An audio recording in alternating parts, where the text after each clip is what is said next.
everybody, my name's Kevin. I really appreciate you joining me for this latest installment of our Midwest Weedcraft series here on Midwest Woodcraft. Today, we're going to out and about, we're going to talk about a very useful and popular medicinal plant. We're going to talk about Impatiens capensis, also known as spotted jewelweed. So stick with me, I'll be right back with you. Okay guys, so just to get started, this jewelweed is known by a lot of different names. It's known as touch-me-not.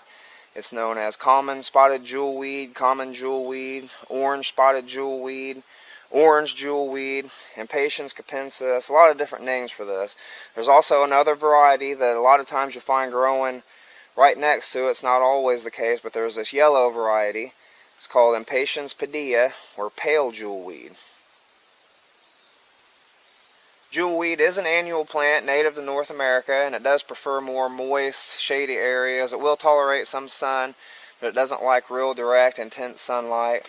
You're typically going to find it more in like wet woodland areas and the bottomlands, along creeks and ponds and things like that. You may find some in the ditches growing alongside the roads if the area is moist enough. And a lot of times you'll see that it grows in these real dense patches like this, so whenever it's blooming, from midsummer to early fall, it's pretty easy to spot. Spotted jewelweed can grow up to about 5 feet tall in the right conditions, and it's pretty easily identified by a few traits. First of all, we have the orange flowers. You may see that they're kind of trumpet shaped, bright orange, and in the throat of the flower they have these real dark red dots. And that's a real easy way to identify it. You may notice that it hangs down from the plant like a pendant would on a necklace or a charm would on a bracelet as well.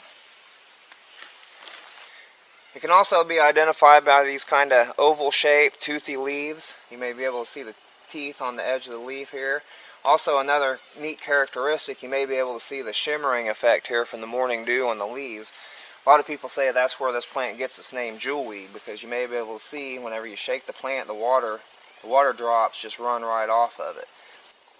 The stem of jewelweed is pretty unique too. You can see it's real smooth, pale green.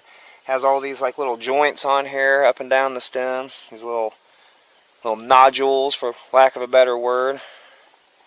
That's another way you can identify it. Last but certainly not least, we have the seed pods. And these seed pods, when they're ripe, will burst open when you touch them and expel the seeds. That's where it gets the name touch-me-not.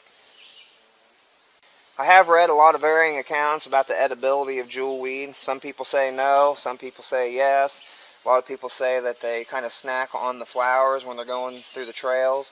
I have eaten the flowers before. They're kind of sweet. Didn't have any ill effects, but that's something that you really want to use caution as always when you're dealing with plants. You always want to make sure you're doing your own research and being safe when you're out there foraging. And as a lot of you guys know, you can take this jewelweed and you can take the stems and the leaves, kind of mash them up in your hands, process them down, and it gets real slimy and real juicy. It kind of has a yellow-orange tint to it.